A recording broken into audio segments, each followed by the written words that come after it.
welcome everybody. Thanks again for joining us for another sketch up running every Thursdays on the EXP. Tonight we have Ron Randall with us, a veteran of the industry who started an early indie comic back in the 90s. So we're going to get in touch with him and catch up with all that. Also joining us is Roberto Duke. He's back with us all the way from the other side of the border from Canada. So don't go away. We'll be right back after this break.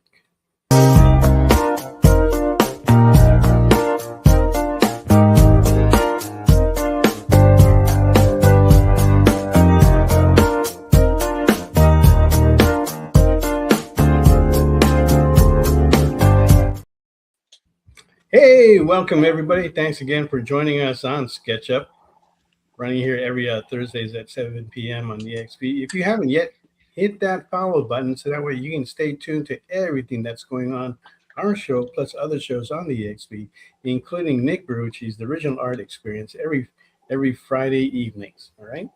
And tonight we have a special guest with us that's joining us for the very first time, Ron Randall. How are you doing, Ron? I'm doing fine. Thanks for having me on the show. Oh, fantastic. And then we also have Roberto Duke, a returning artist from Canada. Happy to have him again. And he's glad to be back. Yeah, he likes to give a hand, and there's the hand. Okay, and let's get started with to see like what's going up on the auction today. Starting with Mog, she is continuing to work on this Dark Child piece, as you can see there. Looking for an opening bid of $450, and then everybody has like extra pieces today. So we're offering up a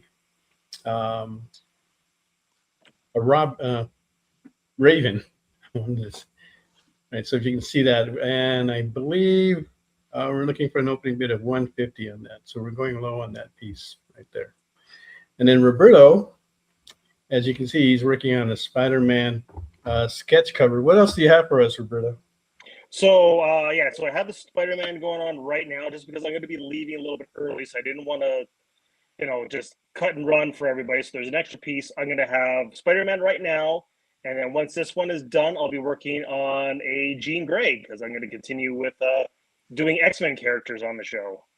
Okay, what are your opening bids? I don't remember what I had it for.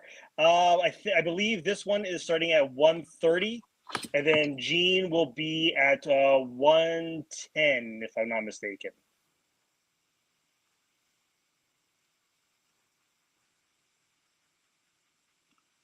Oops. Not hearing any sound. Mel, you muted yourself. Anything on me? Hold on. There we go. Now I can hear you. Oh, okay. So I have Spidey for 130 and then Jean Grey for 110. Catch all that? Mel, I can't. Mel, you're muted. Okay, I'm sorry. What do you have for us, Ron? Well, I know it's called SketchUp, so I wanted to be doing a sketch during the show, but I don't like to have the camera on me when I'm working. But this is a preliminary. This is the pencils of a sketch I'm doing of my Trekker character. Okay. I'll work on that for a little bit as we're talking here, and it should be done before the show is over. Okay. And I've got a finished sketch I did a while ago of Zatanna. Oh, nice piece. Thank Very you. nice. And I think we'll go start the Zatanna at 150 and the Trekker piece at 75. Okay, there you go. All right, Ron. When you look back at your career, how do you feel about it? I feel a lot of things. I feel a lot of gratitude. I think anybody that makes their way in this career for a long period of time and has any degree of success, it's a combination of a lot of hard work. You've got to have a certain degree of talent, and a certain amount of it is you're in the right place at the right time. It's just, at least that's what I know has been true for me. And I look back and see some of those times when it wasn't, you can't plan for it. You just have to be sort of available so that when the right opportunities pop up, you recognize them and you're willing and able to sometimes take a leap of faith, and then just do your best and be able to work a lot. That's what it boils down to. And you've had the opportunity to work with some great people. I have. Yeah. Probably a lot of that's just the product of having been in a long time. You wind up crossing paths with some pretty great folks. But the thing with you is that right after you got out of the Joe Kubert School, you actually started with some really, really good people already. Yeah, I did. Well, it started off when I was at the Kubert School, and right after I graduated, I was doing some stories with and for Joe Kubert himself. So you can't get a better grounding in education in the fundamentals of storytelling, the craft of making good comics, than working with somebody like a legend like Joe Kubert. And from that, I did some work with Roy Thomas, legendary writer and editor, and got to work on Swamp Thing with Alan Moore a little bit. Right. And the list kind of goes on. Yeah. Right. Yeah. Also, when you came out of the Joe Kubert School, that's still in the early years, and I believe that was like either the third or fourth class that came out there. I was in the second graduating class. Okay, the second graduating class. Yeah. And there wasn't too much people before you, but there was some very good talent before you. Were you able to meet some of those guys? Steve Vetch. Yeah, those guys. When I was going to the school, it was basically an old mansion in the town of Dover, New Jersey, and so it was three floors of classes. All the upperclassmen the first year, the guys that did for the first class, were up on the third floor. But the second floor was everybody in the second half of the alphabet of the freshman class, which is me. And then the first floor was the first half of the alphabet. So, I mean, we were all going up and down the stairs and bumping into each other and hanging together at lunchtime and, social events afterwards and stuff. So we got to know each other really, really well. Showed each other's work. We'd shoot the breeze about different artists that we liked and, things like that. So it was very interwoven, Right. And in some ways, these guys weren't much older than me. But some of those guys in that first year class they just seemed so accomplished. They'd only been there 1 year before me, but there were some of those guys that their styles were just, were already, crystallizing pretty well and had great facilities. So I looked up to them, still do. Some of those guys. Yeah, those are good names to be around with. Wow. Right. Even like after you, Timothy Truman was there, and he was a punk kid coming in when I was a second year student, and he was a little freshman guy. But no, Tim was a great artist, just a great guy. He's a really fun person, really nice guitar player. The first class had, like you mentioned, had Steve Bissett and Rick Veitch and Tom Yates were all in that. Oh, Tom Yates, there you go. Yeah. That's a really class, I was in the class with Tom Mandrake and Jan Duursema, Cindy Mulder, and we were all in that class, yeah. all big names to contend with there. Yeah. It would be, I think if that was me, I would be like really mesmerized with the amount of talent that was around me and come there. Here's how. I mean, we knew of Joe Kubert's skill already, right? And so he started this school. What was it? I mean, were you totally sold on going there to get your skill, or did you have to like really think about it? Because it's just a school that's just like starting up. Nobody's ever done it before. Yeah, yeah. I had no I had no doubts that if I could get into that school, that was what I wanted to do. My only hesitation was I was a little kid in Portland, Oregon, and that's 3,000 miles away from where the school was at. And I never left home in any meaningful way and stuff like that. So I knew nothing about life on the East Coast, and it just seemed like going to, another continent or something like that. Yeah, it's another world. Yeah. Yeah. But when I got accepted there, as my then girlfriend at the time said to me, if you don't take this chance, you'll regret, you'll always wonder, what might have been. And that was absolutely right. And so, because as a kid and all the way up through, I'd gone to 2 years of liberal arts education, and all through all that time, I was, making up my own characters and doing my own stories and sharing them to a few friends here and there. So it was always like a dream that I had, like wanting to be an astronaut or president of the United States. But I had no plan to be that or do those things. They seemed like really remote dreams until I heard about the Kubert School, and I said, that might be my way in. So the next thing I know, I'm standing in the middle of New Jersey, and I said, I guess I'm serious about this because I'm standing in the middle of New Jersey in the yard of the school that I'm going to.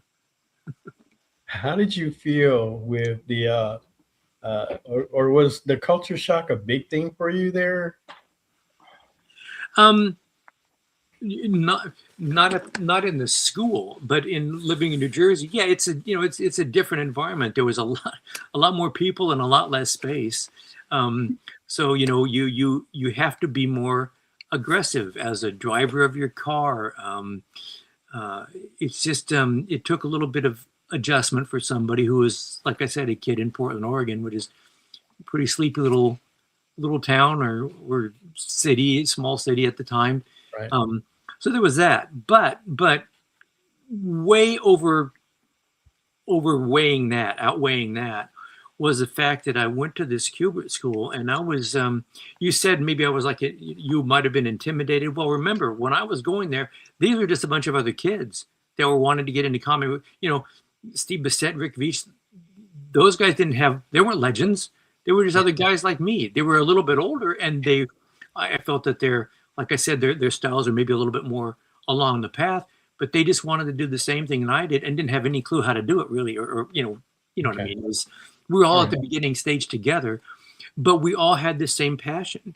And the schools I'd gone to here in Oregon, I was the only one doing it really, and so I was really alone. And at the Kubert School, I was surrounded by an entire school full of people that were like sort of you're instantly kindred spirits. You know what was going on in that guy's head.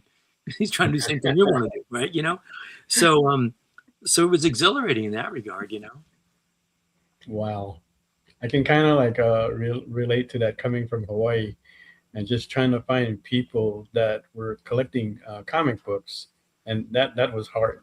Okay. Yeah. And even though they kind of had like a comic book store there, it was still hard to hook up with other collectors there. So I always felt alone.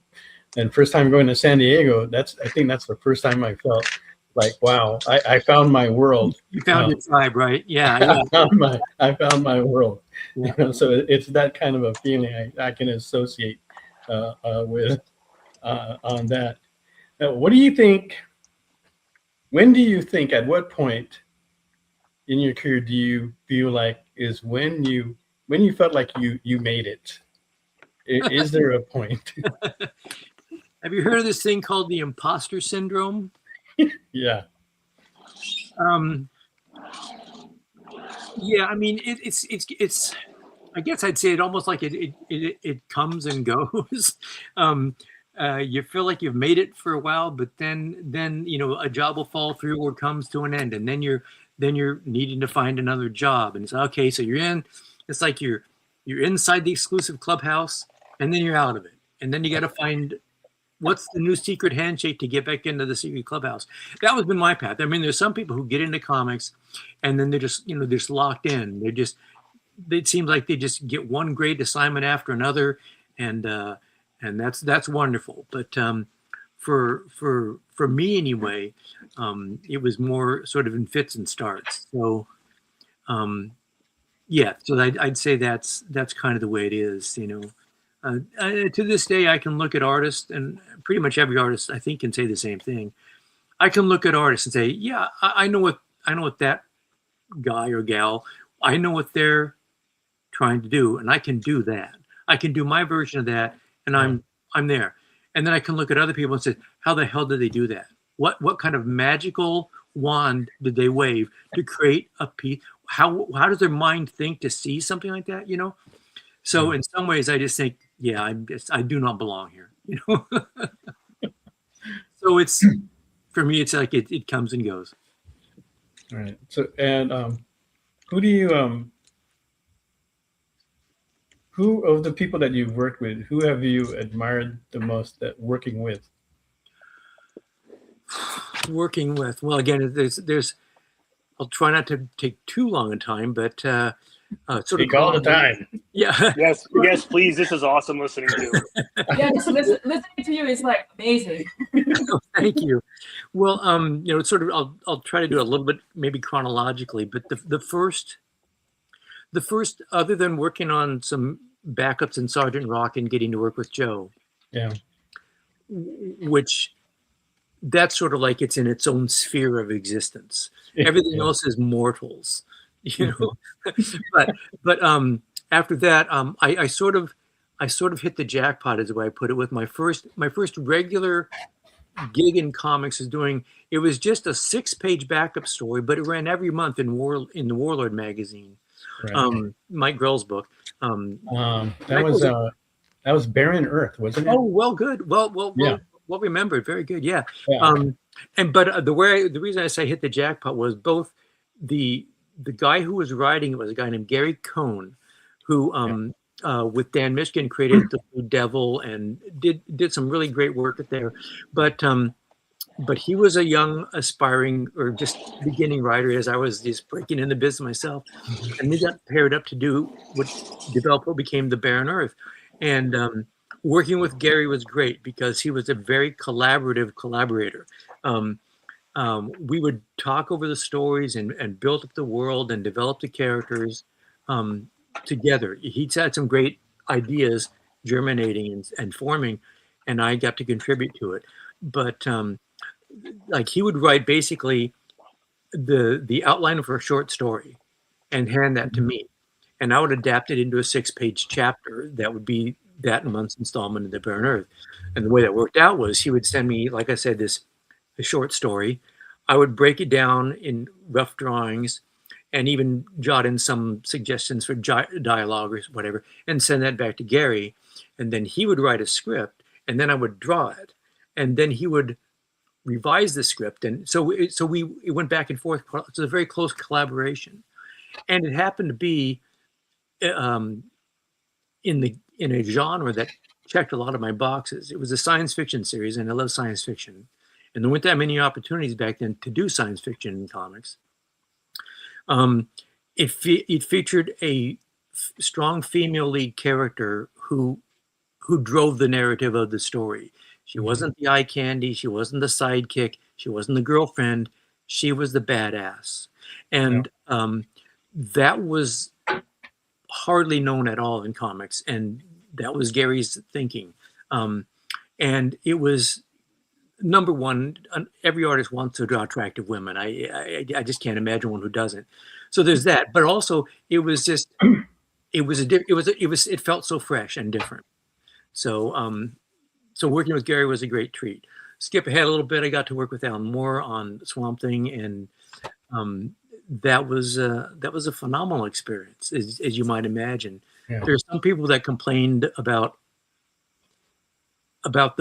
Alan's scripts as being very wordy, and they were wordy. But when you're reading great literature, you don't want it to end. You don't want it to use a few words.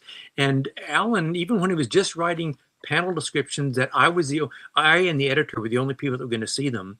They were entertaining. They were vivid. They were full of great ideas for visuals that I could use to tell that story well. And so he was great to work with. So there's a couple off the top of the head. Wow. All right, I'm going to put you on pause a little bit. I'm going to answer Stevie B here. He writes, Mel did his homework and have I thought he cooked and colored between shows. The reason why I remember Baron Earth is because I was actually a Warlord fan. I love that series, right?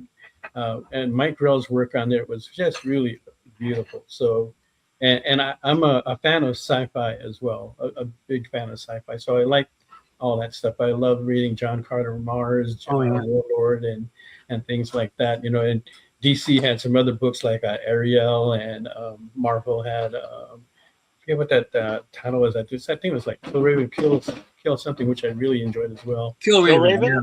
Yeah. Right. It had Jan Duracima, I believe, did some of the work in there. Again, beautiful work. Those were some of my favorites out of those series in the 70s. Right? And then Baron Earth went into a limited series after that. Is that, if am I remembering that correctly? Right. Yeah, we ran as a backup in Warlord for a couple of years, and then we got a mini series. Yeah. Okay. Yeah. There. I was. Yeah. Okay. I'm thinking right. Yeah. And then a little bit later, I wound up doing the lead feature in Warlord after, in fact, Jan did the lead feature for a while, and then somebody else did it. Or Dan Jurgens was working on it too. Yeah. But eventually I took that over too. So. Yeah. And that's a great series. So, and I was kind of like surprised when I saw you at Heroes, and you were by those guys, which is a group of guys that I like out there with Bo Hampton and Mike Grell. It's an area. It's one of the areas that I visit the most when I'm at Heroes. I was surprised to see you there next time, because you haven't been to Heroes in a long time. Well, I was there a couple of years ago, and I went for a few years, and then I took a couple of years off. But always happy to get back to Heroes. It's just a great show, especially specifically for comic artists and creators and the fans that like to connect with the creators. Yeah. Especially you guys, because you're not seen that often, and Heroes tends to favor that your group, and so it's always nice to see that there. So how was it working with Alan Moore? Well, as I described it, it was also collaborative, but different than like with Gary and I. It was very much of a back and forth thing. With Alan, most of the communication happened, like I said, in those big scripts that he would send, because the panel descriptions were sort of conversational. So it was like you're reading a letter from a pal or somebody who's describing a really great story with some really good visuals to it, and just the way he would describe it, like somebody telling a great story over a campfire, it would just fire your imagination. So I had that was a very rich experience. I only got to work on one story that I got to do all the art myself. Other than that, I was mostly helping out. I was pitching in with on some of the issues with Steve Bissett and John Totleben. One issue, because of deadline reasons, I would pencil a few pages, sort of ghosting for Steve. I mean, I was credited. I wasn't a ghost artist, but I was trying to work within Steve's visual vocabulary as best I could, so that the issue would hold together well. My handful of pages, I didn't want them to stick out like a sore thumb. I wanted it to blend in. And then Totleben would ink the whole damn thing, and it would look like, it would look like Swamp Thing, right? And then the next issue, I would help out and try to, ink. I would ink a few pages that John didn't have time to do. So one issue, I'm the penciler for a little bit. The next issue, it's like in baseball, there's a utility player. You just plug him in wherever. That was kind of what I did on Swamp Thing for a while. And so Stevie B, one of our longtime viewers here. He says, didn't DC have a sci-fi book around that time called Time Warp? Did Ron do any stories for that anthology? They did have Time Warp. I didn't do any for that. I did. They had a book called New Talent Showcase for a little while around that same time, Right. and I did a short. It was actually a time travel character. Name escapes me now. It's been a long time, but yeah, that's a good memory. Time Warp was another one of those great, sort of at the time, rare opportunities to do science fiction. But back then, DC back then, and we're talking the early 80s here, Dick Giordano was like the managing editor or executive editor, whatever his title was, but he was the guy who was basically the bottom line for creatively, editorially, what directions DC was going to go and the sort of books that we're going to put out. And a little known secret about Dick is that, well, he's known for being this, he inked Neil Adams on Green Lantern, Green Arrow, and Batman and stuff like that. So he's known for that work. But Dick's favorite genres were detective stories and mysteries and romance comics. So he himself personally was not passionate about superheroes like a lot of people were. So when he was, that's interesting. Yeah. So when he was the editor there, he was intentionally making books like Arion, Lord of Atlantis, The Bear on Earth. He was greenlighting Spanner's Galaxy, one that Tom Mandrake did.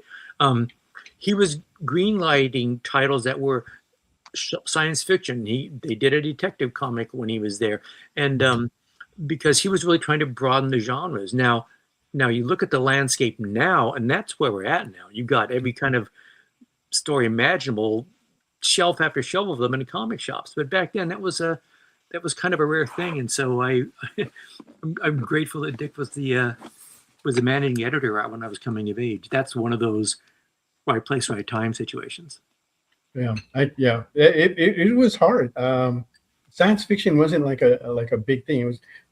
I told this story to Mogs like several times. I'd go into a bookstore, and the science fiction section was only like 3 shelves on a bookcase, and I'd go in like every week to see if there was like something new, and it's kind of tough, and now when you go into the bookstore and you go into that section, there are a bunch of shelves on science fiction.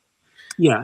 Well, I personally think that that a lot of that was due to Star Wars. I think Star Wars convinced a lot of people with money that science fiction could be made to pay.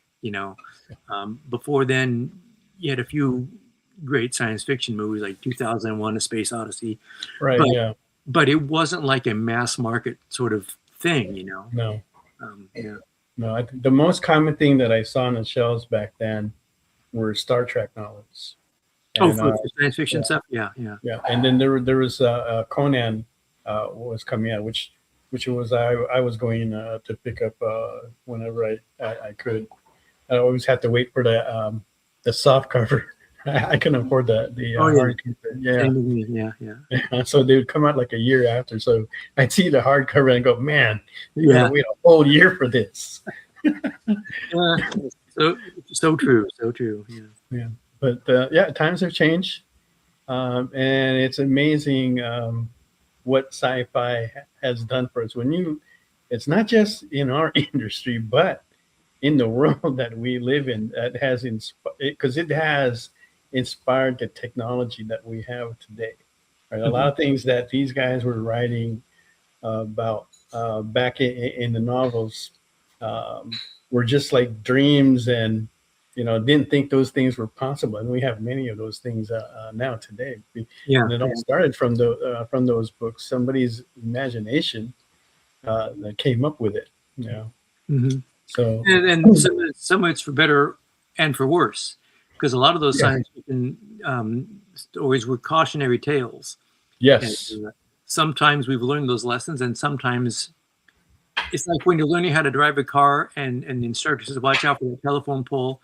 Instinctively, you start driving toward the telephone pole. It's almost like the science fiction author is saying, watch out for the misuse of technology in this way. And whoa, what's happening now?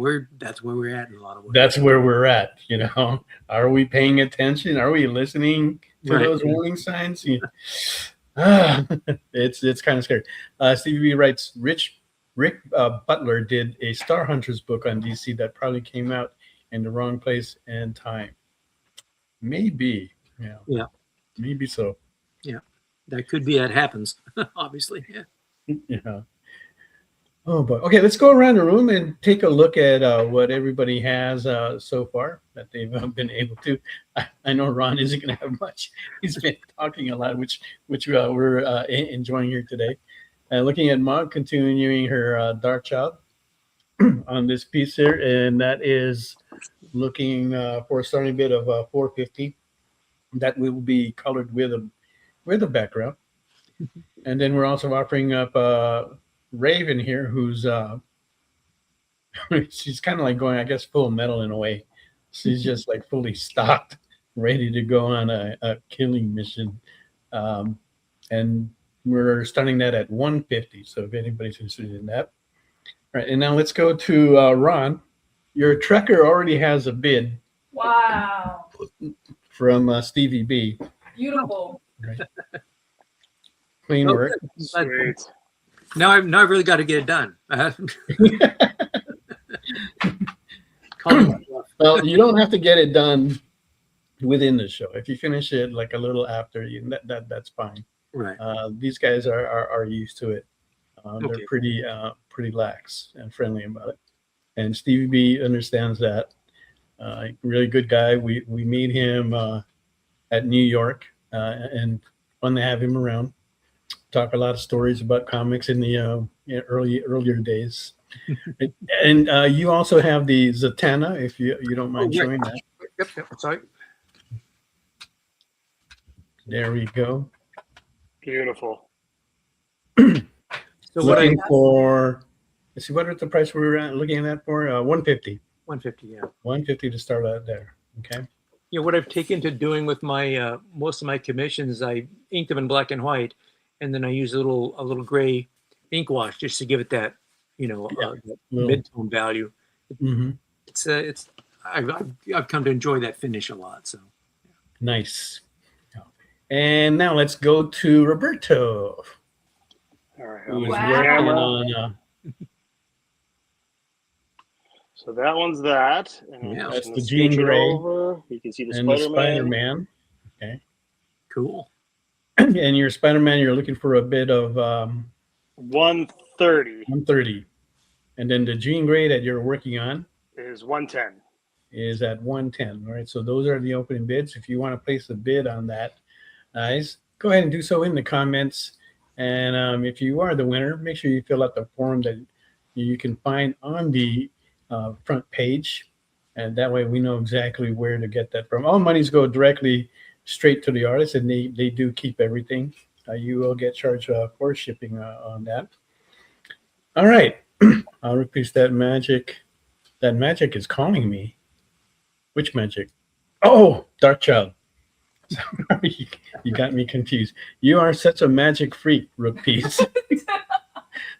I don't know how many magic pieces you've got from Mog already. Probably, but not just me. Like, I think he just has a lot of magic in general from other artists. Yeah, he does. He does. I think he's probably got like 100, at least 100. Is that true, Rook Piece? You got 100 magic pieces? Well, we'll find out. Another good guy from New York, strong supporter of ours, and especially of the show. So glad to have him here. Thanks again for joining us, guys. I want to call you a liar, but all right. So, Ron, now, what made you, or how did Trekker come about? Not to sound like I'm harping on the same theme, but it was maybe the most singular case for me of right place, right time. So I'd been living in New Jersey and getting work out of DC, but I always knew that I wasn't, no offense, people from New Jersey, but I knew that I was an Oregonian. I wasn't going to spend my entire life in New Jersey. My plan had been all along, go to the Cubert School.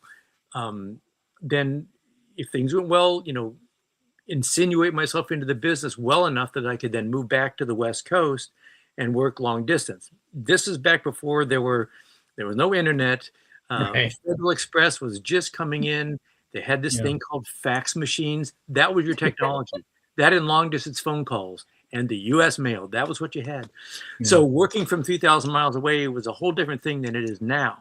Yeah. But anyway, so after I'd been working in the business for about 5 or so years, I had the steady gig doing the monthly Warlord comic at DC. And I thought, if I'm ever going to get out of here, now's the time to do it. So I moved back home. And the very summer that I got back to Oregon, I got invited to a little local comic book show. I'm there minding my own business at my table. Back then, it was just you put out such stacks of art and you'd sell the original art that you're working on for like $25 a page or whatever. We didn't know. And these two very tall young men came up to the table and they introduced themselves and said, we're starting up a little comic book company right here in Portland, and we'd like to get some professional established artists to come and work for our company. And I'm thinking, well, you're perfectly nice, presentable young men, but I don't know you from anybody, and your little company's probably going to be belly up in 6 months. Yeah. So thank you very much, lads, but I'm doing my own thing. I was doing a regular monthly comic for DC. It was kind of like I was there, right? Yeah. And then one of them leaned across the table and he said to me, the sentence that is kryptonite for a creator. He said, Ron, if you come and work for us, we will pay you your rate and you can do whatever you want. And I said, I'll never hear this sentence again in my life. And I was right. So anyway, and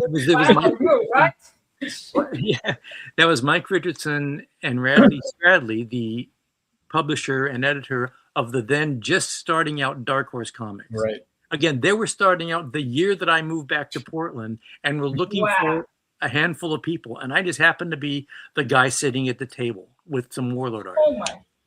Right next to me was like Chris Warner and Randy Emberlin, who also worked with Dark Horse in the early days. Yeah. So anyway.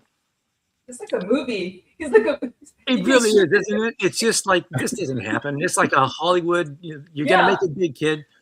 But so I was thinking, if I'm going to leave DC Comics and work for these kids that they were about my age, a year or two older maybe, to make it worth me taking that gamble, I better come up with a series that would be my dream project. And what would that be? And remember, I was just describing The Barren Earth and how so many of the things that I loved about making comics, I got to do right off the bat with The Barren Earth. And I said, well, let me do a version of that that's just all me. Mm-hmm. So it's a science fiction series. Starts off with a young woman who's a bounty hunter. The Barren Earth is more like an Edgar Rice Burroughs sort of, the far-flung future. The Earth is a barren wasteland because the sun is going red giant. Anyway, so I sort of went the other science fiction way with it. I went sort of like a Blade Runner crime noir sort of setting, with somebody who tracked down bad guys but I knew I wanted to start a character in that sort of dark, sort of steeped in violent world. But I also felt that that's a terrible thing. And I wanted to tell a long form story of this character. Because I knew that what would keep me interested in a story is what keeps me interested in any story. And that's a great character or set of characters. And I wanted somebody who would feel like a human being, who would evolve and change and grow over time, and would have this long arc of her journey, going from the streets of this gritty little city where she shoots people and get paid for it. And that's all she wants life to be about. Yeah. But from the very beginning, I did things like I gave her a little pet domesticated fox that she'd come back to her crappy little apartment. Why would she have why would she do that if she just wants to be like the Terminator? It doesn't make any sense, right? So that was to cue the readers in. There's a lot going on underneath the surface with this character. And I was trying to plant seeds in the early stories to eventually have the whole series evolve, and she leaves Earth and she goes out into the stars and becomes a character of destiny, one of those, big scale sci-fi opera, space opera thing. Wow. Yeah, when I first started, I knew I didn't have the writing chops to pull it off. But I started, that's what I pitched to Dark Horse Comics. And what they should have said was, that's a very sweet idea, Ron. We don't know how to sell comic books like that, But they just said, that sounds cool, do it. So then I had to do it, And I've kind of been doing it ever since. That was 40 years ago. Wow. Now, I haven't been working on Trekker steadily for 40 years because, surprise, surprise, it wasn't a real commercial idea, and we didn't find a big enough audience that I could keep doing that. So I would have to take hiatuses from Trekker and take on other work for DC or Marvel and stuff. And that was a frustrating way to try to tell a series that was supposed to be connected stories that gradually trace this character's inward journey, of self-awareness, and also gradually expand the world and make it more complicated, more nuanced, more complicated, so that there'd be a lot of meat there. Anyway, Right. So the long breaks that I took with Trekker really worked out, because over that time I was living a lot and learning a lot and working on a lot of other stories. So I gradually became, I think, hopefully a better writer and storyteller. So now here I am. Next year will be the 40th anniversary of the publication of the first Trekker story, and I'm finally ready to bring this story to a resolution, the one that I first thought about doing many, many years ago. So that's a pretty exciting place to be. So, I believe I sent the link over to our producer, so hopefully you can post that up soon. That's your, is it a launch page that for the link that you sent me? What I probably sent you was the link for the the most recent campaign ended a while ago, but there's still what's called late pledges, so you can So if you missed the campaign, you can go on. Some of the rewards are still available, including the latest book and the catch up on the way you can get all the Trekker stories and stuff. Yeah. So Ron, did you like project already in the beginning when you started, like, I'm gonna do this for the rest of my life, like it's gonna take at least 40 years span of this huge story? Or did you plan it, or no? I didn't. I didn't have it planned out. Did it just happen? Sort of in between there. I mean, I knew all along that I wanted the series to run for a long time, because, again, I'd created my dream project. You don't create your dream project and then want it to end in a year. You want to do it for a long time. I wanted it to be my signature work in comics. So, no, I had never dreamt that it would take this long to get this story resolved. But I'm kind of happy that, again, just circumstances along the way have conspired to make it work out pretty well for me. It's exciting to be getting this story resolved. In a way, I feel it's like it's sort of a promise that I've sort of made to myself and to the readers, that she's on this. Every one of these the trade paperback books is a self-contained story, but you put them all together and you see that there's more to be discovered. There's more to be explored. There's things to be resolved yet. And I want to get to the point where the series reaches a really good resting point, so people that have been hanging in there with me since the 80s reading it can say, oh, okay, now those questions have all been answered. And beyond that, I have other stories I can tell and want to tell as well. But this will be bringing the main sort of sprawling epics, to a close. And then I can just have fun with shorter term self-contained stories. So to me, it tell sounds us like at what point you're at with this story that you're going to be the next story arc that you're launching for Trekker. The one I'm working on right now is the last, the final, the grand finale of this huge arc of her life. And I've already done the most important parts of it, which are the outline, the full script, and the layouts of the whole story. I've got the thumbnails done for the whole story. So I'm starting in on the penciling now. then there will be the inking and the lettering and the coloring. Well, the lettering's already dropped in too, but so I'm well into it, and having a very good time. And when are you planning to launch this? Or do you have a date? I will probably, in my head, I'm saying probably January. There's a lot of good reasons to launch a campaign at the beginning of the year rather than near the end of the year. Financially, it just works out better. Because you get, with Kickstarter, the way crowdfunding works is if your campaign is successful, you get a big chunk of money comes into your bank account at once. And if it happens at the end of the year, you're paying taxes on all of that. If it happens early in the year, you get to get the book done, get it printed, pay for the printing, the shipping, and all that stuff. So just cash flow reasons, there's good reasons to do that. But also, just as importantly, as I was saying, the first Trekker story appeared early in 1987. So if the last in this series comes out in 2027, that's 40 years, and there's a nice round. It's nice completing the circle to that, Yeah, that is very interesting. Yeah. So Ron, like when you were doing story pitches or whatever, did you ever suffer from decision paralysis? Because there's so many options out there, what you could have done, like all these stories. And did you have a hard time just pinning it down to one thing? Not really. I sort of, I don't have a huge wealth of great story ideas. I've got enough, I think. but no, I mean, my problem was like, especially when I was first working on the series, I would be panicking if I'd have a good idea for the next story, But at one point when I took the longest break I took in Trekker was there were 12 years when I didn't work on Trekker at all. I was working for Marvel and DC and stuff, but for those entire 12 years, I had the next story all handwritten out on ledger paper, sitting in a shelf next to my drawing board, and I knew I was going to get back to that as soon as I could find a way to get back to Trekker and do it in a sustained basis to tell the rest of the series. So finally, when I was getting back to Trekker, about the first thing I did was I said, well, I need to get serious about this now.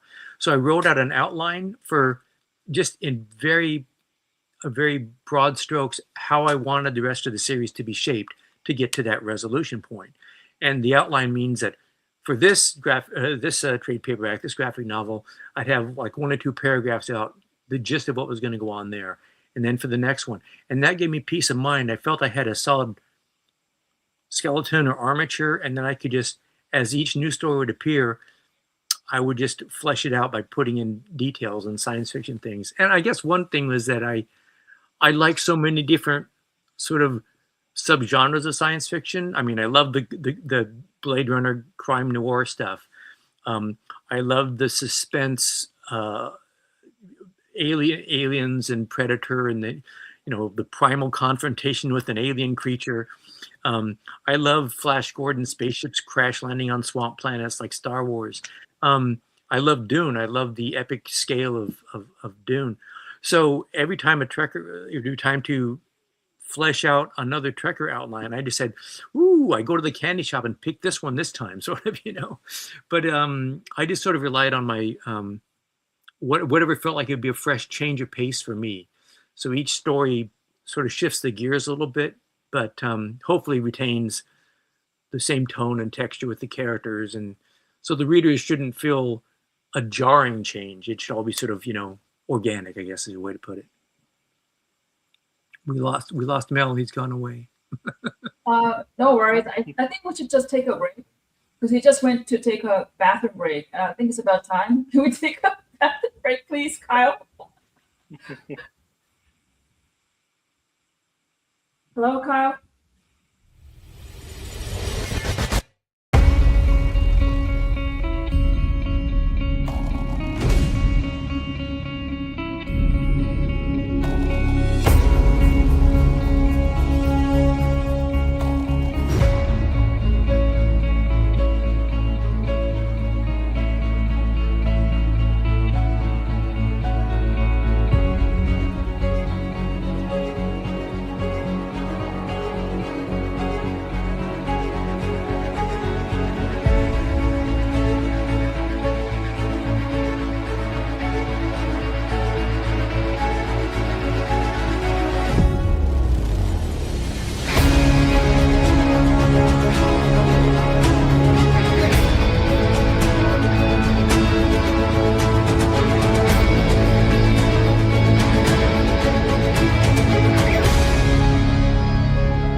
one I was talking about. This tale is crazy. This guy right here is so broke that he decides to apply for a job on this app in which he can be sent to any time and to do anything, usually war, and it ends up not paying well at all. So he kind of feels like he is stuck in this forever. Like, I got to do another job and keep on doing worse and worse things. It is a really great tale. Dennis Camp has got like such a great brain.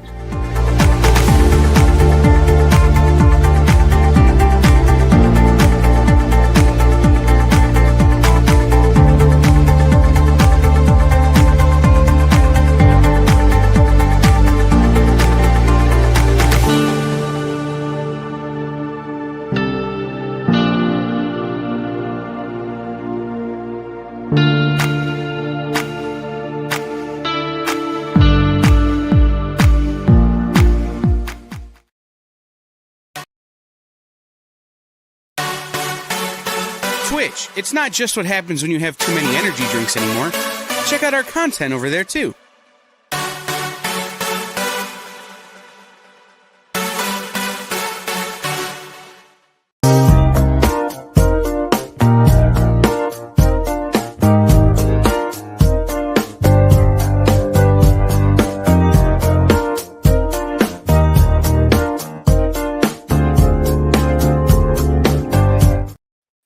Hey, welcome back, everybody. Thanks again for joining us on SketchUp. You're mute.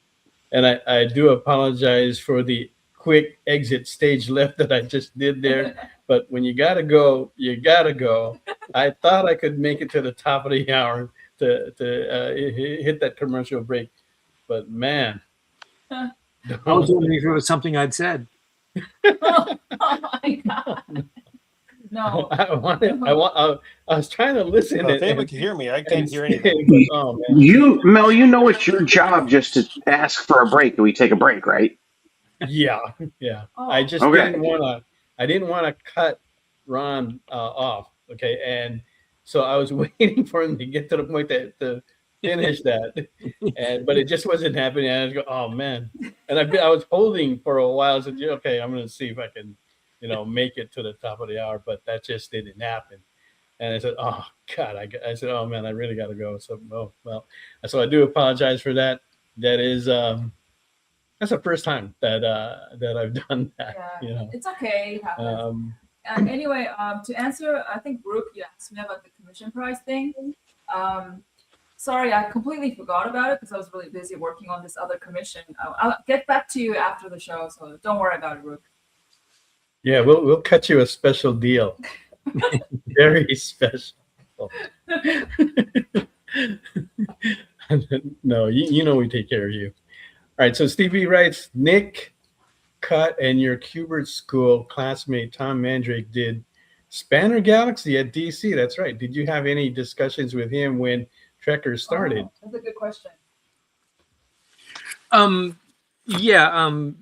Nick Cuddy was the writer of that. Yeah, and Tom was my classmate. So when I was getting Trekkers started, what I did was I sent the original sketch and like a little description of it, I guess. I'm trying to remember now exactly, but an outline, I guess, to a few of my trusted peers. Just basically, what do you think? And I remember I did show the pitch or whatever to Tom and Jan, to another incredible creator that was also at the Kubert School named Carl Kiesel, who is a really dear friend of mine. A great comics book mind too, Carl has. So I bounced it off people, got a little bit of feedback and tweaked a few things. Again, gone in the midst of time what those details might have been, but it just helped me to hone the ideas a little bit more.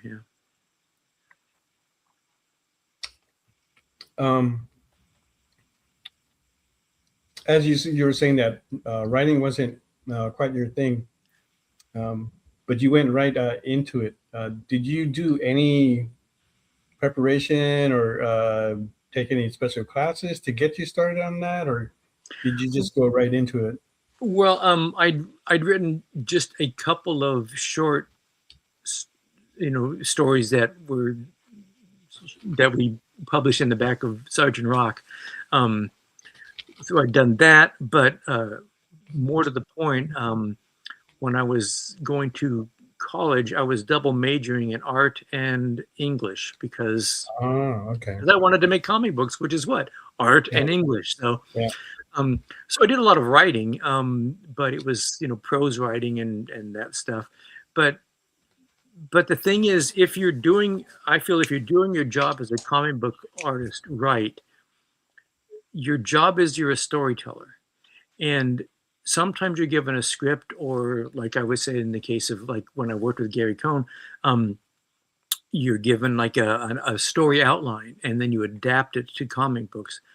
But the whole point about comic books is understanding the anatomy of a page and a story.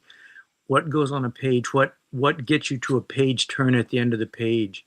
How do you use dialogue, and how do you set up scenes? So even when I wasn't writing a lot of those stories, as an artist, I feel your job is to get in sync with the writer, and you're really collaborating. You're sort of co-writing the story. You're certainly co-telling the story. So I didn't find the transition to be jarring to me. In fact, one of the things that Dark Horse said at the beginning was, like I said, Mike said that, and you can do what you want. And then after that, he also said, if you wanna write your own stories, you can do that. If you want us to find a writer to work with you, we'll do that. But I knew that I wanted to try my own. So yeah, that's, but again, I knew that I was still pretty young. I didn't, as a writer, pretty inexperienced. I didn't think I could tell a massive, sprawling space epic. So I started with small bites. I said, a straightforward, more or less action adventure movie with a couple of twists and turns. I think I can bring that, like she goes out and she nails the bad guy, right? And I felt like I could maybe tell that in an entertaining and kind of exciting way, and make that a satisfactory read for. So I wanted to start with small bites, and then gradually expand as time went on. And I would, frankly, that's advice I would give to a lot of young artists. I've been in a studio here in Portland, and at times we will take in one or two mentees. We used to call them interns, but they're mentees now. But these would often be people who just gotten out of like the Savannah School of Art and Design or something like that. Yeah. And they would come, and a lot of times they would be working on their first comics project, which was going to be like a 400-page graphic novel. And what we would say to them was, if you stick with this plan, by the time you're at page 30, you're going to throw away the first 20 pages because you will be a different artist. Oh. You just, do a shorter. Also, it's really important to know how to end something. Because a story has to have a structure to it, and that's a beginning, a middle, and an ending. Right. And if you want a story to go on forever, you don't. So it's good. It's like it's better to write a short story first and then do your novel. Get some writing under your belt. Feel what a story feels like. A real story feels like, with some meat on it and not a lot of fat. So anyway, we would often say, why don't you, as an exercise, try to write a shorter thing first, and then we'll give you critique on that and stuff like that. And instinctively, I just sort of knew right off the bat for me that I'm not ready to, to do my own version of Dune right out of it. The reason, no, it's just do a caper story. There's some shooting, there's some punching, there's an explosion or two. Somebody gets surprised or gets betrayed here. So if you twist and turns to surprise the reader, right. But basically tell that, bring it to a conclusion. And once I had a feel for that, and I could bring in some different science fiction elements, and as the series went on, so I eased my way into it.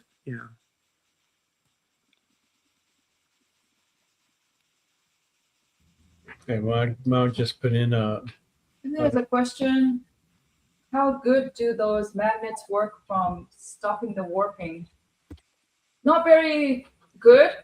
I'm doing it because it warps anyway, and instead of the page curling, it's mainly for me to work on it as flat as I can. But once these guys come off, they still will curl a bit. Unless this is my theory, if you put it with the plastic cover, was it the Sleeve, sleeves? yeah. They'll stay flat, you know. Oh, you mean the comic book itself? Yeah, Yeah. Of course, it'll stay flat. And as we've told everybody, right? If you give Mog a 9.8 or God forbid a 10 graded book, don't expect to get it back at that same grade. Okay. Yeah. She manhandles these books. Yes, and I really, really hate it. Okay. But if you speak to all the traditional artists, they pretty much kind of say what I say. But you know what? The challenge, I'll accept. I'll just continue to make it because people love it, and you have to respect what people love. I don't know if people like it as a challenge, because when I say that, it seems like you just seem to get more sketch cover commissions. Yeah, no, that's what I mean. I'm not talking about people love the challenge. I'm talking about people love sketch covers. So I have to respect the customers, what the clients. No, like. I get it. I have to respect it. I'm gonna probably complain all the time, but it is what it is. So the best thing I can do is do a workaround. Like this is gonna take about. This is a third coating. And once I do a third coating, I'm gonna try to once it dries, I'm gonna get into it. It. But in a way, not very, but it will still help. Because if you don't even have this whole cover will just look like that. So this magnet works. Yeah. The power of water. The power of water. That's basically what it is, right? The destructive power of water. Yeah. It's just water equals work, man. Change. Yeah. Water just. How do you think we get all these canyons on the planet? Water is one of the greatest dissolvent as well. I mean, it is a destroyer. It is, yeah. Destroyer and a warper, yeah. Yeah. It also gives us life. So what are you gonna do? I don't know. You just live with it. Exactly. You work with it. You be like, what was that, Bruce? Yeah. Be like water. Be like water. Take the form that it fills. Something like that. I forget what the exact words are. Yeah. So if you get, don't give Mog a CGC 10. Sure you can give her 9.8, but she will take 9.5 and whatever else. Although I don't know who it was. Maybe it was Brooke, but a couple of guys who know me and who's done commission, now when they give it to me, they say, "Please be careful, Mog." Be careful with the Mog. It's like, oh, I feel so bad when they say that. And the funny thing is, the more I'm careful with it, I fuck it up. I'm sorry, I damage it. I'm like even more careful, just using two fingers and going like this. And I don't know why. Is that Murphy's Law? Like the more you're trying to be precious with it, the more it tends to break. I don't know why. Do you have the same problem, Robert, Ron? Well, I don't use the same media, so when I don't really like to do sketch covers that much, but I will do them.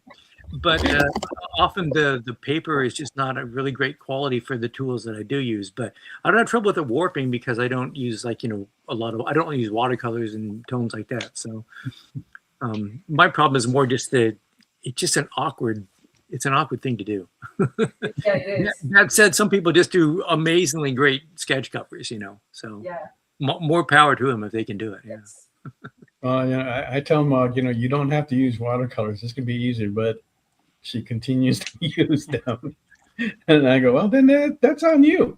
But, but she does good work. People appreciate it, and they keep coming back and asking. So, what are you gonna do? Yes. You could turn it away, and I can live on eating just 25-cent ramen packages. But I'm a steak and lobster guy, so I like to eat good. All right, let's go around the room and let's take a quick look at what everybody has on the board so far. Well, yeah, you got that, and then we were still looking for a bit on this as well on the Raven for everybody. Okay, There is the Raven, looking for 150 on that. 450 on the Darkchild on a magic sketch cover, which will be colored with a background. And that is our standard rate on that. That's the reason why we put it on there. Okay. Let's go to Roberto. And he's working on a Jean Grey there. Right. And you also have the Spider-Man. Spider-Man's right there. Right. Wow. Let's see, 130 on the Spider-Man is what we're looking for. And then 150 on the Jean Grey, right? 110 for the Jean, and then 130 for. Okay, Spider-Man. 110 on the Jean, 130 on the Spider-Man. Okay. Okay, there you go. All right, so go ahead and place those bids in the comments. And if you are the winner, make sure you fill out that form on the page. Let's take a look at what Ron has. Not sure if he's had much time to get anything done. I'm getting the figure pretty much done. Okay, Wow. you've covered some ground there. Yeah. Here you go. So classy. Okay, that already has a bid on it for 75 from Stevie B. So we are looking for the next bid on that of $80 or better. Go ahead and place that in the comments if you so wish so. And you also have a Zatanna piece. I do, right? Yep. Looking for 150 on that, a finished piece ready to go. Place your bid in the comments and that can be yours. Take it home today. All right, so we're talking here with Ron. Actually, you're having a really good time hearing all this from you, Ron. So really, really happy to have you on the show today. Good, thanks. Kind of had a list of questions here as well. Oh, I didn't hear the answer from Roberto. What was the answer? Or what was The the question? more you try to be precious with something, the more you Oh, quicker yeah. destroy it. Oh, totally. Like, Yeah. I mean, I love personally doing sketch covers. I think they're a lot of fun, and I can, with such a small canvas, you can do a lot of different stuff with it. So that's the challenge. But I mean, just like you, I tell people, it's like, don't expect this thing to be back in pristine condition. Like, it's not happening. And luckily, I haven't had anybody come after me and it's like, this is gonna put my kid through college. What's wrong with you? And I tell Mog, if you're gonna put that much damage to a book, you have to make sure that the art that you turn in has to be really good, so that way they can overlook that. yeah, exactly. Yeah. Or you cover those dings and dents up with like a flat color that kind of disappears. It doesn't reflect the light too bad where they can see it. Yeah. I've had situations where I'm being so careful. I'm priming it like 5 times or something, right? And then somehow I forget or I make a mistake and it dries and it sticks to the page underneath it. You know, this cover. Oh yeah. Or it had somehow, I don't know why, because maybe I'm so anxious, like it tears the paper on top off. Like that has happened quite often. And that's when I learned, you know, sometimes these mistakes and accidents are great things because it makes you figure out how to way to resolve it and mask it. You just have to do a way where people will never notice. Mm-hmm. Like these patch jobs, all this stuff. Like I know how to do it now. But man, when it happens, your heart like sinks to the ground. So Yeah, my heart right now has sunken because I picked up early on. I got an absolute Batman sketch cover #1, and she hasn't even started on it, and it's already ruined. That spine looks so bad, right? So I've told Mog, of course you're still gonna do this sketch cover, and it better be one badass cover. Because people are gonna look at that, and if they think that it's less than 150, I don't think they're gonna be interested. I'm really sorry about that. You know, Yeah. like Mel you remind me almost every day, 3 times a day. So yeah, thanks for it's. You know what it's like? It's like you're pouring acid on an open wound. Okay, come on. It's not 3 times a day. I don't even talk about it every terrible day. when it happened, okay? But now it's like beyond that. It's Okay. Here's the thing, though. I may talk like this, but I have a lot of faith in Mog that she's going to turn into something good. You sure? Yeah. Yeah. Mog, if you need help, just clamps your hand a couple times so we know to come get you. Oh, like this? Yes. Oh, did you guys watch the movie Obsession? No, not yet. Oh, okay. It's funny. It's very funny. Well, it's supposed to be horror, but for me and Mel laughed. Jesus. I don't know why. But that's how I am. I tend to look at most horror movies as a comedy. Right. So anyway, let's get back. I've got. You're talking about like Aliens and Predator, right? And this was like in the early years of Dark Horse, brand new company, just starting out. But they started out. They had a really, really good start. I think they did it as an independent company, right? Because they picked up these franchises, Aliens and Predator, and that was a good thing on their part. That had some amazing work on there. I think Chris Warner was on the first volume of that, but then you also got on Cold Wars, wow. Predator Cold Wars. Yeah. Right. And how did you feel when you got that being something that you liked? Well, so first of all, I'll say that you mentioned. See, to me, there's the first iteration of Dark Horse was create your own stories. I was doing Trekker. Chris Warner did Black Cross.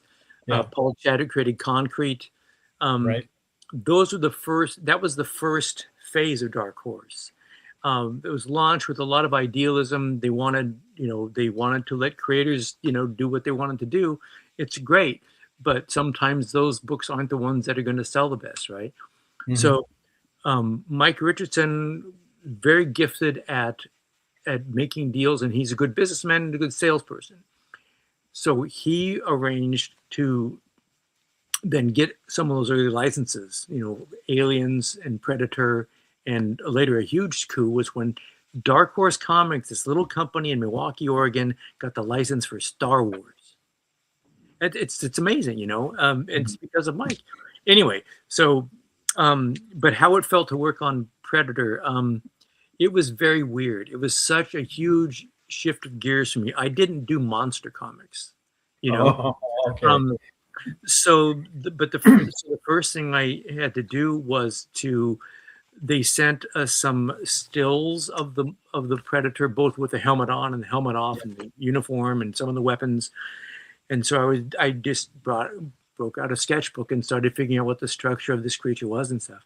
And actually, I got in. That first miniseries was called The Concrete Jungle. That's the one that Chris Warner kicked off with Mark Verheiden as the writer. Right. But I wound up penciling the bulk of the third and fourth issues, if memory serves right. I did a lot of work on that too.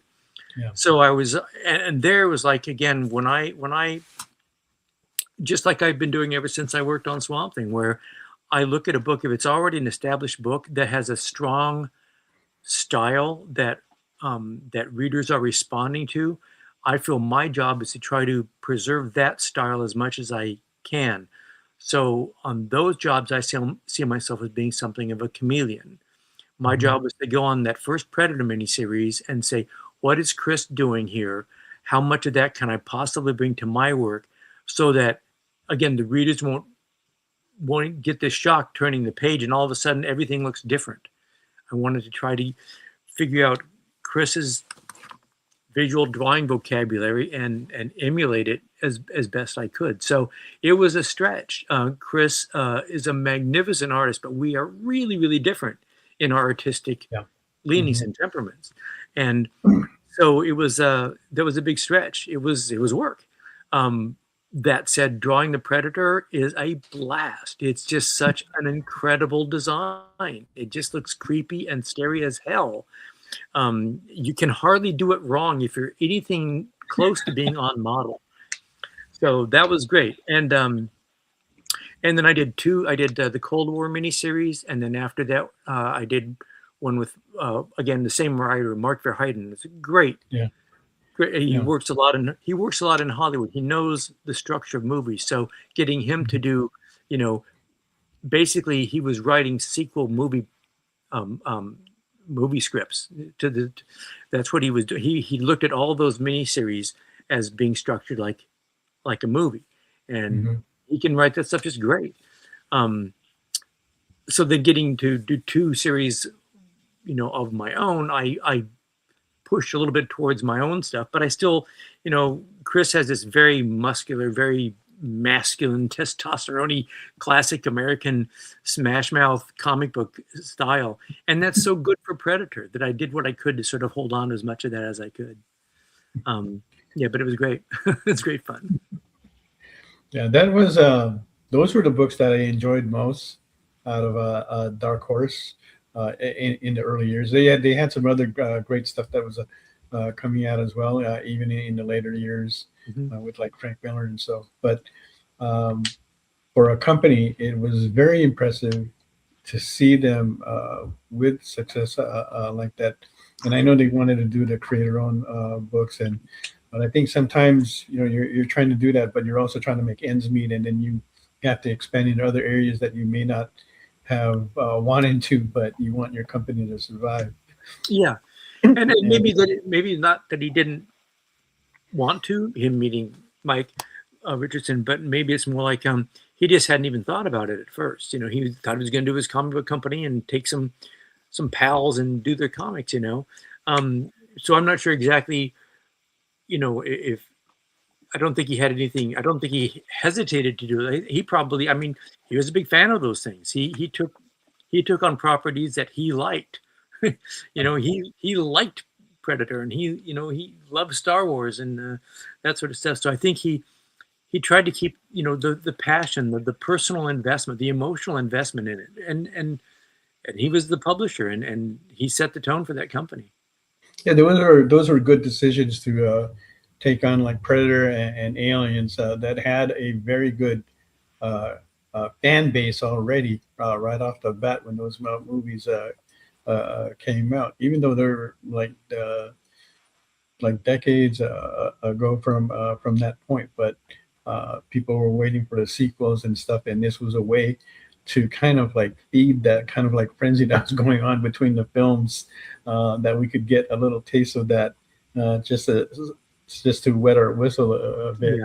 Yeah. I remember also seeing was Mark Verheiden, did he also write the Alien series? I'm pretty sure that's what he did, and Mark Nelson was the artist on that. Right. Yeah. And then I forgot who the artist was on that first volume, but that was just some beautiful covers that they had done. On there.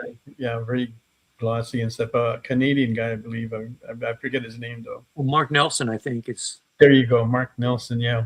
But what made that stuff work to me is, again, I thought Dark Horse, they were really, really good about taking those licensed properties and doing right by them. Years earlier, Marvel had a couple of licensed properties, and they turned them into Marvel comic books. Yeah. And to me, that didn't work with a character like Doc Savage, for instance. He shouldn't be a muscle-bound Marvel superhero. He was a different kind of guy. So what I thought Dark Horse did so very well was capture the tone and the spirit of the source material and extend it, and I think that the fans really appreciated that. You wanted to see another Predator story, Hey, I'm still waiting to see, I would love to see Doc Savage again. Well, I would like to see it if it's done. I mean, Doc was one of the characters that I fell in love with when I was a kid. I saw a paperback. I was in the supermarket, and it was on a spinner rack, and it said Fortress of Solitude. And I thought, oh, it must be about Superman. And I pulled it up and I said, this is not Superman, but I bought it anyway. And I got it near and dear to my, 12-year-old heart or whatever, Doc Savage. Yeah. So I feel very, protective of what he is and how he should be done. So yeah, it'd be hard for somebody to do him just right for me. Yeah. Although, I felt the same about The Shadow, and Mike Kaluta did a fantastic job with The Shadow. Oh, Mike Kaluta, nice. Yeah, I haven't thought about that in a while, but that was beautiful. That was Great, a beautiful series on Mike Kaluta. Well, he had a very pulpy, Shadow. he had a very sort of pulpy look to his style. There was a certain toothiness to the the textual, the rendering and stuff like that. It just fit like a glove, and his use of shadows in the shadow. But I mean, he really, I just like his style. I've liked him for a very, very long time, as Mog will attest to you.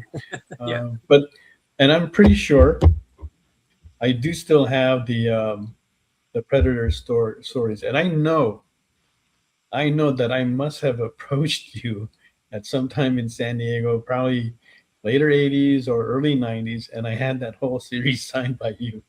okay. Well, I don't remember when, but I'm pretty sure I got them signed because that's how I was at that time.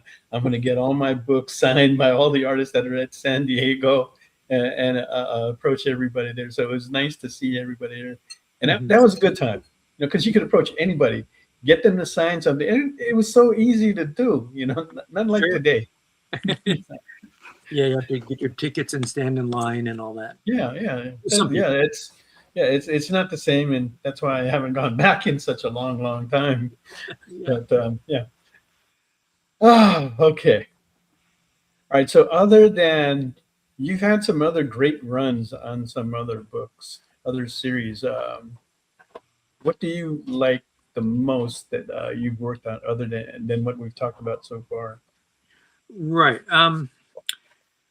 Well, I had a very fun time working on the Justice League Europe for DC. That was fun. I got to do a Star Wars miniseries when Dark Horse had the license for that. That's right. Fun. Huh? That's right. You did that on God, what was the series? I actually like that series, and I still have one I have like about a dozen blank covers on that one. Just that. Of all the Star Wars series, I still have a dozen of that series. Well, the big Shadows of the Empire. There you go.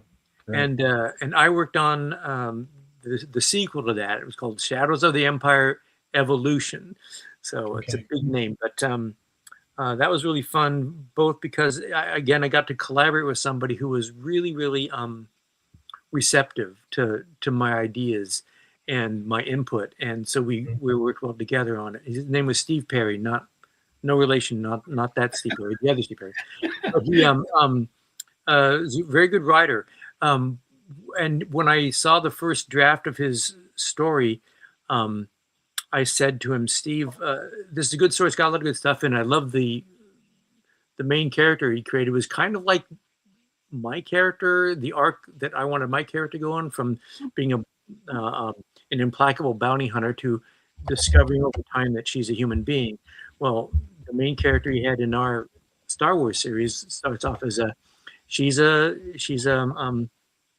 synthetic creature. I don't know if they called him droid. She was a droid, but she was an assassin. And over the course of the series, she discovers, not her humanity. She's not human, but she discovers a heart and that sort of stuff, theoretically anyway. But I did say to him, Steve, most of the story takes place with people on spaceships talking to one another. And I said, that's Star Trek.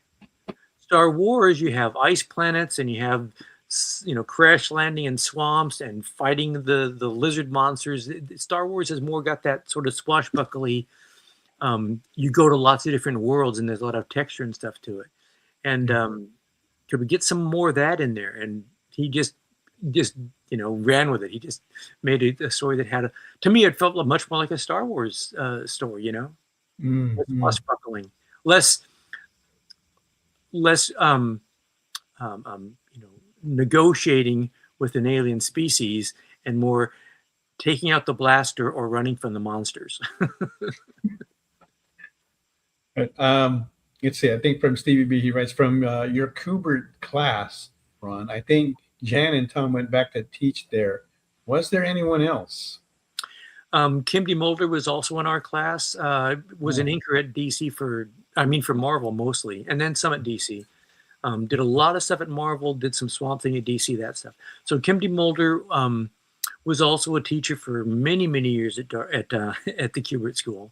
Tom and Jan were there, and I'm sure there were a lot of others. But I once I moved back here, I didn't keep much in touch with the Kubert School, the ins and outs. All right, you do have a second bid on the Trekker. That's now up to 100. Thank you for that, Ilya. Another good supporter of the ship. Making more progress. So. There you go.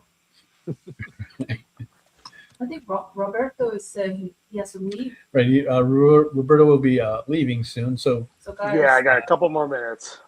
All right, let's go. Let's take a look at what Roberto has so far. So we are still looking for the opening bids. There's the Jean Grey there. Looking for 110 on that. And then the Spider-Man sketch cover, looking for 130 on that. So please go ahead and put your bids in the comments. And that take home a great piece of work from Roberto too. And looking at Mog, well, she's working on her third, what is that, your third wash, your third layer on there? Oh, no. I'm primed. It's done. She's primed. And now I'm actually painting it. Okay. She's primed, ready to go, and she's starting to paint it. That will be with somewhat of a background. And that is looking for a bit of 450.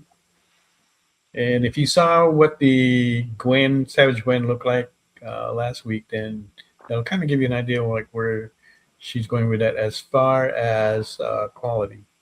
Right. And that's the reason why we're asking 450 on that, which is her standard rate on full covers, on sketch covers. And then we also have the Raven piece, which she will show you here. Almost like a Full Metal Jacket Raven. She's just pumped up, filled to the tilt, ready to take you on. Maybe she's teaming up with the Punisher. Looking for 150 on that. Okay, and then we have Mr. Ron Randall, who's already got a bid on Trekker.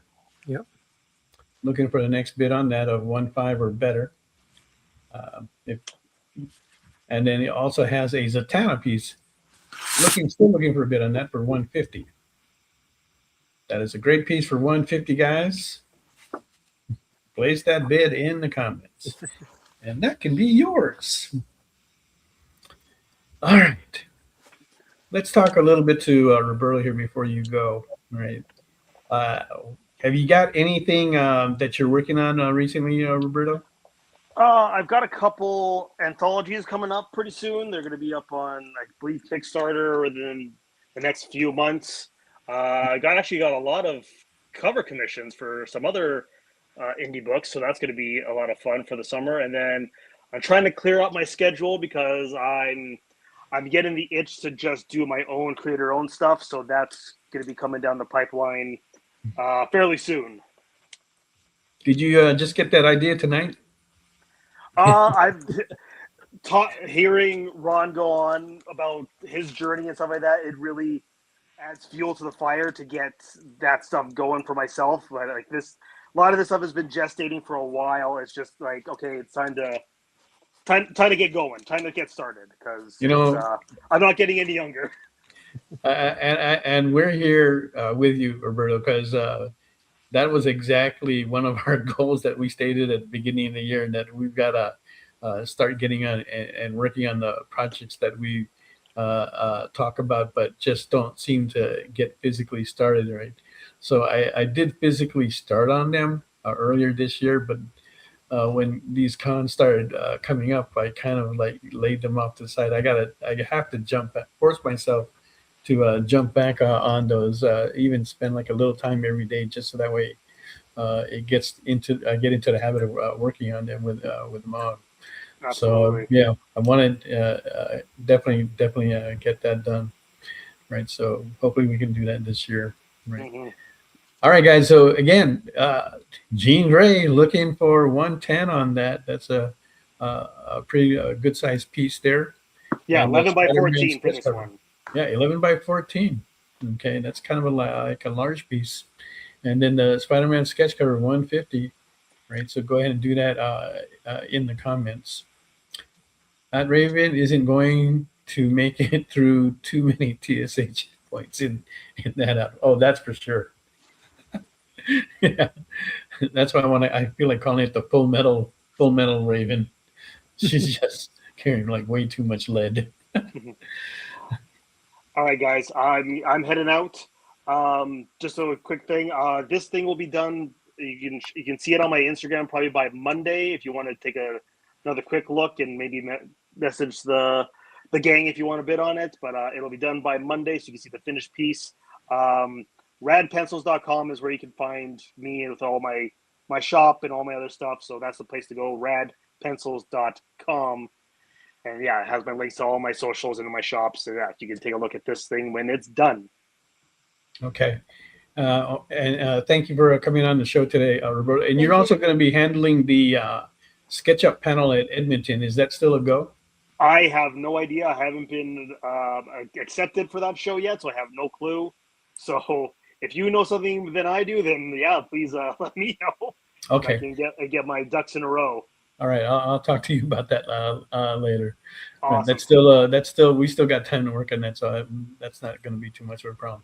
Perfect. Okay, thanks again, Roberto. You have Thank you, Ron. Yeah, Nice to Ron, hear you. yeah, it was a pleasure to talk to you, Ron. This was a great treat for me to let you just go, and yeah, it was great inspiration. Thank you so much. Thanks very much, and best of luck. Thank you so much. The creator-owned route is it's got a lot of twists and turns, but it's got a lot of rewards too. So Absolutely.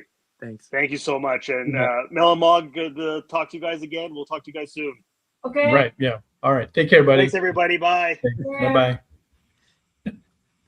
Yeah.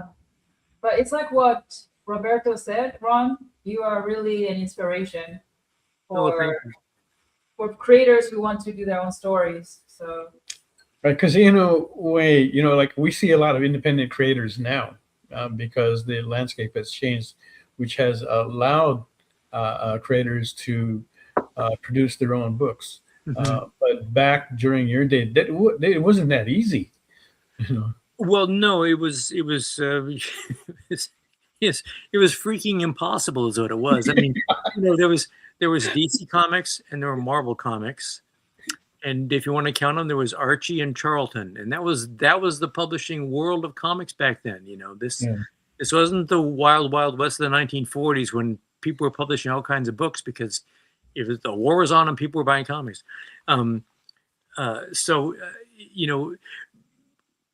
Again, sort of one of those timing things. I happened to be getting into the business right when the way comics were distributed was being changed. Direct sales comic shops were opening up. Underground comics had been around since the 60s, the mid to late 60s, but it was very much an underground thing. It was like, you printed little black and white presses in San Francisco and distributed regionally and stuff like that. So it wasn't until the early to mid 80s when some of these small independent publishing houses like Dark Horse and First Comics and Kamiko and Eclipse, right? PC Comics, right? Yeah. And so there was kind of an explosion, as it were, of creator-owned comics then, which some found their niches and have stuck around, and a lot of them didn't. And now we're in another period kind of like that because of the advent of things like web comics and sort of micro publishing and stuff like that. The pithy phrase I have, it is easier than ever to make your comic book these days. It's harder than ever to make a living making your comic book these days. That is the truth. Which is not meant to discourage somebody who's got the fire in the belly, but just you it's like sometimes I'll be talking with parents and they'll say, "Oh, my little Timmy or my little Sally, they're really talented. What can I do?" And I've come to realize the thing to do is just tell them, just shut up and stay out of their way. Yeah. You as a parent, you cannot, you cajole your child and pat them on the head enough and give them a cookie and get them to be the artist. If they've got that fire in their belly, they'll find their way themselves, even if you try to stop them. Yeah. Yeah, that's so there's true, Ron. That's Yeah, so there's- true because when I see parents dragging their children and say, "Oh, my Timmy is so amazing! Like, look at his art," you can see that every kid there, like every kid that the parents drag, they're dying of mortification. Yes, yeah, they don't want that. Yeah. Yeah. Yeah. And you know, it's perfectly fine, I think, to be whatever, passively supportive of your kids. I mean, you can easily squelch a young creative person by saying the wrong thing at the wrong time. I think there's a reason that most people today draw like they did when they were about 7 years old, because at the wrong time, somebody laughed at something they'd drawn, and they're just shamed away from doing it. But if you're lucky enough to not have had that happen to you or whatever, I mean, I don't know why I kept drawing from the time I was a little kid when most of my friends did it for a little while and then drifted off and did other things. But for whatever reason, I just kept doing it. But it wasn't because my parents were cheering me on. God knows. They were probably horrified. This guy's going to try to do comic for a living. That didn't make any sense to them. They didn't come from that world at all. But God bless them. They never said, "Ron, that's stupid. Stop." They probably bit their tongues a lot when I was growing up. But, Yeah. you know, yeah. Anyway, that's the way that is. Yeah. And it's not just the comic creators. Even a guy like me, where I'm just like a collector. My parents, especially my dad, really didn't like me collecting comics. He felt like comics, I wasn't going to learn anything, right? So one of the things that he had me do when he saw me reading comics, right? He asked me if am I learning anything from that? Am I learning a new vocabulary? And I answered him with yes, but he didn't believe me. So he told me, okay, I want to see your list of words that you have to look up after you get done reading this issue. Okay, which is how you were taught during that time, how to expand your vocabulary. So I did that, and he saw the list and he looked at it, and he looked at me and he goes, "Show me where these words are." So I did that, Yeah. and then he walked away. Well, good for you.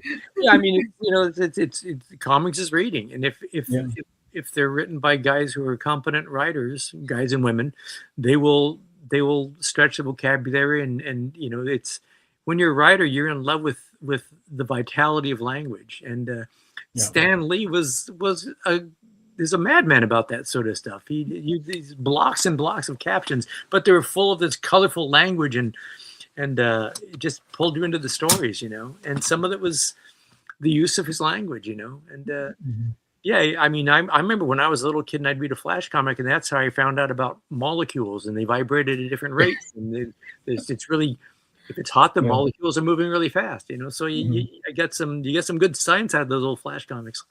Right. That was like an interesting period too. Everybody talks about like how Stan Lee got started in the industry really early at a very young age, and how he made it to how he was an editor. And what a lot of people don't realize that he wasn't the only one that started out at a very young age, especially during that time.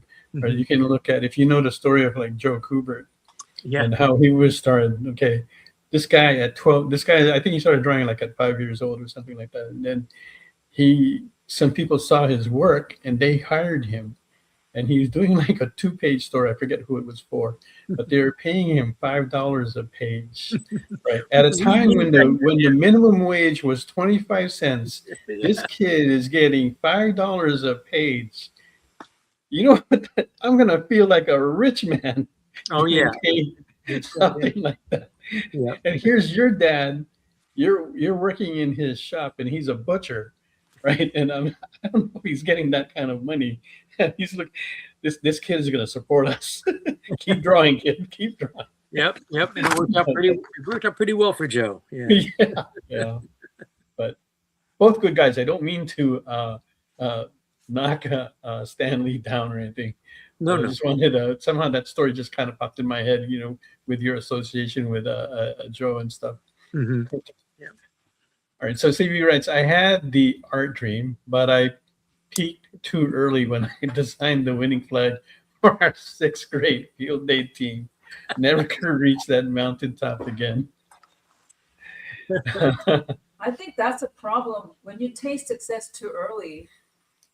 I think I don't know, right? Sometimes. I think it can be the case where you think you're the golden child. Yeah. And I know my experience, and this goes back to when I was saying how if you're the parent or whatever, you can't make your kid, succeed or whatever. I know for me, when I was back east and getting into the business in fits and starts, there were plenty of times when I got the message from the universe that, kid, this ain't working out so great for you. This is probably not really going to be the right way to go for you. Fortunately for me, I had absolutely no backup plan whatsoever. I had nothing else that I was interested in doing or was skilled in doing. I was going to be a comic book artist, or I didn't know what. Go back to Portland and dig ditches for a living. That was my backup plan. So no matter how many times I would sort of get shot down, or I'd go up to DC or Marvel. You back then you could call, especially if you'd gone to the Kubert school. That sort of gave you a certain amount of cachet or whatever. So I could call up and say, hey, I'd like to bring up a set of samples and show that to whoever's the submissions guy this week or whatever, because the editors would sort of take their turns. Okay, you go out and meet the kids this time. And I'd go up there and they'd flip through them and say, not bad, kid, work on this, this, and this. Damn it, I thought for sure I was going to get a job this time. And then you go back home and, then you get together with your buddies and have a beer and talk about how I just saw so-and-so and they, and somebody would always say, the same thing happened to me last week. And it was great to know that you're on the same path as these other people.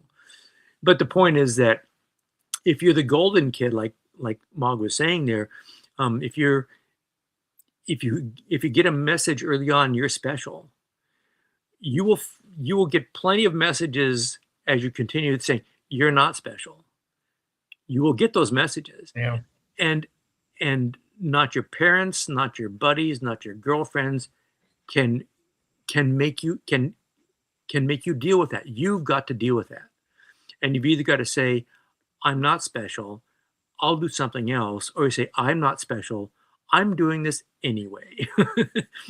And again, I'm not saying it's the right thing for everybody, but I just was too stupid or too stubborn or whatever to quit. I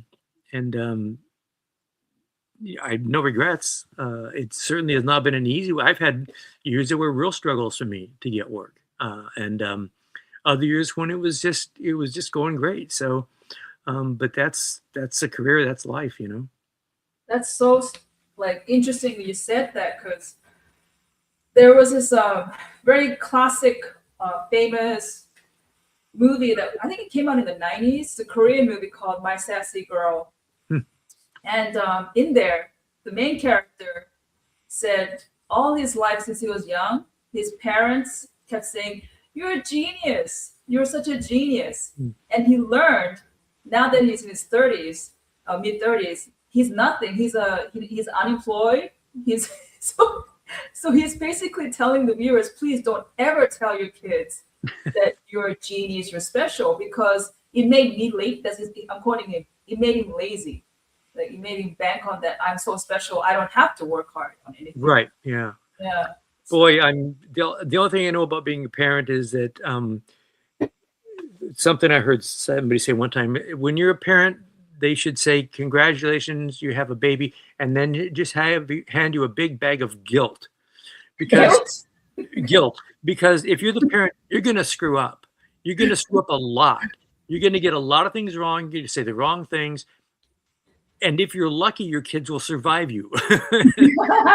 Will survive the parenting you did to them. Hopefully you'll also do some stuff that's good and some stuff that's really, really great for them. But every parent that I know says, "I really should have done this or shouldn't have done that." You can't you can't do it perfectly, and you No. want to do it perfectly. Right. You want to not make the mistakes that your own parents made. And guess what? I can guarantee you will make You them. will. Yeah. You will. You will. Yeah. I know that feeling. We've gone through it. And you're right. That's all I had to hope for. My son now is 23. 21. Just celebrated his 21st birthday, and we toasted alcohol for the first time. First time he's ever had it. Yeah, congratulations. And so that was a great time. Yeah. But he's not interested in alcohol. That's good. Yeah. But you're right. All you can do is hope for is that you do the best that you can, and hopefully your kid comes out good.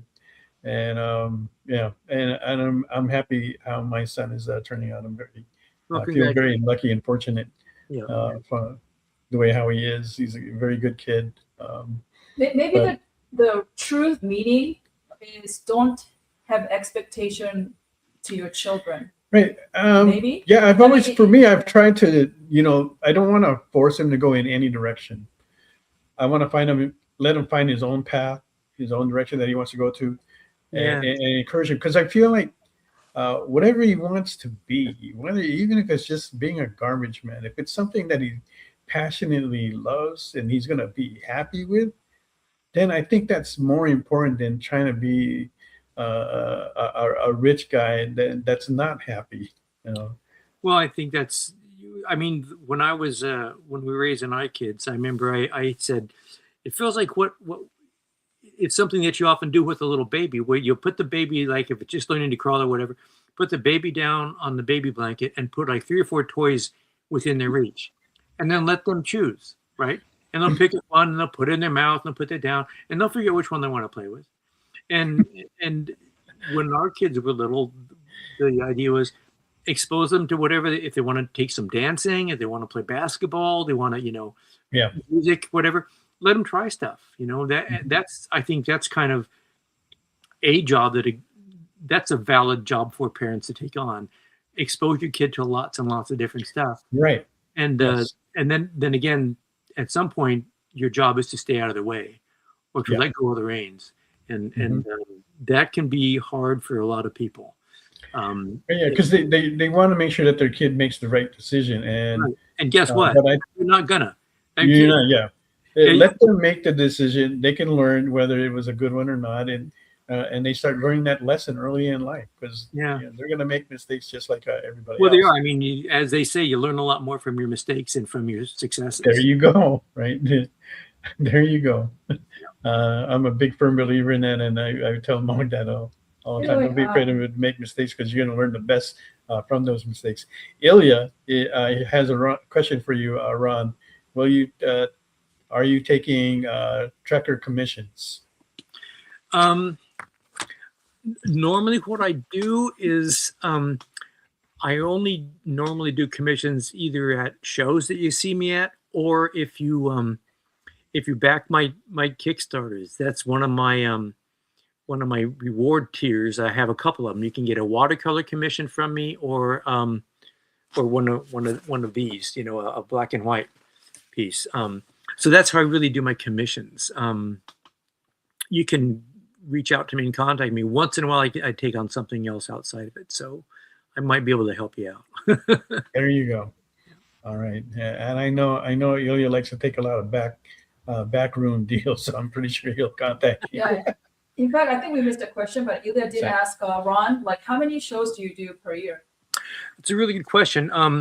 It varies a lot, but these days I pretty much do of major shows. I do the Emerald City show up in Seattle every year. The Portland has a pretty good show, the Rose City Comic Con, that's coming up in September. I do that one, and then I usually get back to at least one East Coast show, Heroes Con. Sometimes I get to Baltimore too, but these days I'm not doing as much of the. It's a long trip. And so I do those, and then occasionally, like there's a little show up in Tacoma, Washington called the Jet City Show, and I'm doing that one this November. So okay, So just a few shows. I used to do more, but right now I'm just hunkering down and getting Trekker done. There you go. And you've got a new bid on your Trekker from Stevie B. No, all right. So he's taking it up to 110. And he says, hope Ilya falls asleep. It's late here on the East Coast and you're getting sleepy, very sleepy. Both those guys are in New York. So there you go. Encouragement. Looking for 115 or better on Trekker. We've got like a few more minutes left. So if you want to place that bid, get it in now.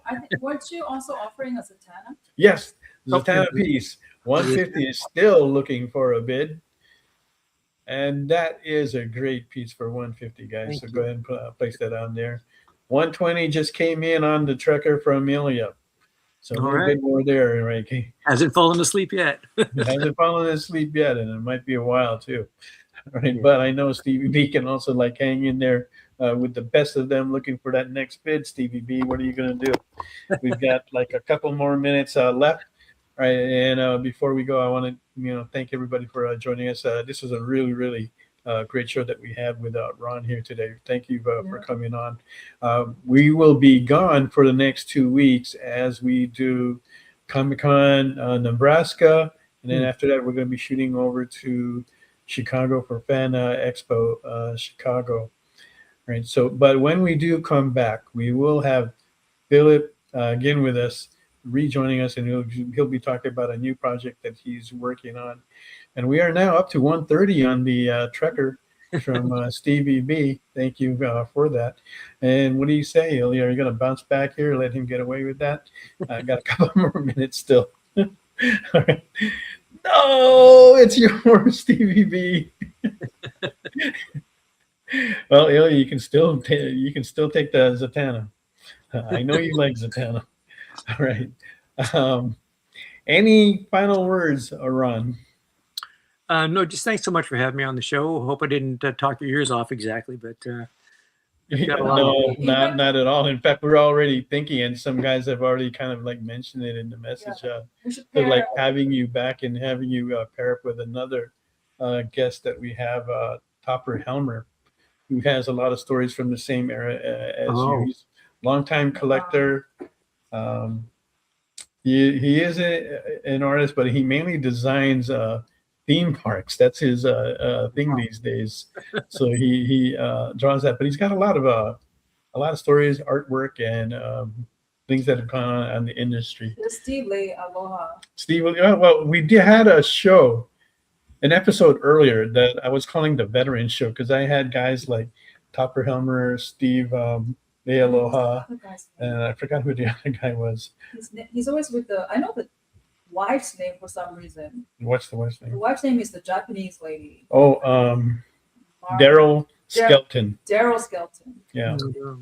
Okay, so I had those guys on our show, and I was actually thinking of having you on that show, but I decided not to because I wanted to have you on an episode where we could just like focus on you and really feature you. So that's the reason why I didn't bring you into that episode. But I do want to have that show again, have you included in our next veteran roundup so we can, share stories about how things were before and where we're going and all that. Those people love hearing those stories. And that's why listening to you, Ron, we can listen forever. Yeah. Thanks. Talk. You just keep talking. We will not fall asleep. I promise you that. I feel like we just scratched this. We did just scratch the surface. This guy has got a lot of stories. Right. Yeah. It would be an honor to have dinner with you one day. Well, let's hope that can happen. Yeah. Yeah. And I'm pretty sure we can make that happen because we do Emerald, we do Heroes. Love those two shows. Mm-hmm. So we will work on that. Yeah, but also the viewers, they said they would like to see him. Yeah, they're already asking for Ron back, and I had a feeling that was gonna happen. Okay, well, we'll make it happen. Okay, yeah. Awesome. Thank you so much. All right, we kind of went over, but that's fine. So once again, thank you, Ron, for joining us tonight. Appreciate it. You have a wonderful weekend, and we will see everybody in about 3 weeks. All right. So join us when we have Phil again on the show with a surprise new artist that we will be happy to introduce everybody to. Thanks again, everybody. Good night. Good night. Take care.